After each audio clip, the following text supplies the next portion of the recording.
Magandang hapon! Kumusta po? Narito po ulit ang update natin para sa lagay ng ating panahon.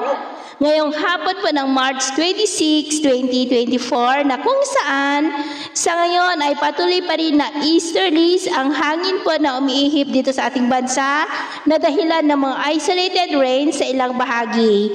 Ito ang kalakasan po ng easterlies ay sa buwan po ng April hanggang May at pagkatapos po niyan ay tutungo na tayo sa habagat season, posibleng sa Hunyo po. At ito naman ay pinapakita ng forecast model natin pong ginagamit hanggang po sa susunod na 2 linggo. At sa lagay ng ating panahon, ngayong hapon ay maayos pa rin ang panahon sa malaking bahagi ng ating bansa pero may tsansa pa rin ng maulap na kalangitan with isolated rains sa may Ilocos Sur, La Union, Cordillera, Isabela, Nueva Vizcaya, Quirino, Aurora, Central Luzon, Metro Manila, Calabarzon, Mimaropa, ilang bahagi ng Aklan, Zamboanga Peninsula, Northern Mindanao, ilang bahagi ng Davao Region at Sorsogon. At mamayang gabi ay posible pa rin ang mga isolated rains sa may Central Luzon, Cordillera, Ilocos Sur, La Union, Palawan, Zamboanga Peninsula, Northern Mindanao, Davao Region at ilang bahagi po ng Sorsogon. Kaya mag-ingat po tayo sa posibleng banta po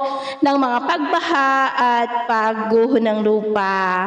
At sa atin naman pong mga baybayin dahil po sa easterlies ay maalon po sa silangang baybayin ng Catanduanes, Northern Samar at Eastern Samar na ang mga alon ay posible po na aabot hanggang po sa 1.9 to 2.2 meters height. Kaya iwasan po muna natin ang papalaot.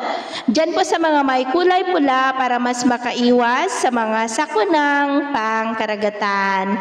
So ito po ng latest update natin sa araw na ito. Ako po muli si James na nagsasabing sa kahina ng pagsubok po na darating sa ating buhay, huwag na huwag po tayong mawawalan ng pag-asa. Thank you and God bless!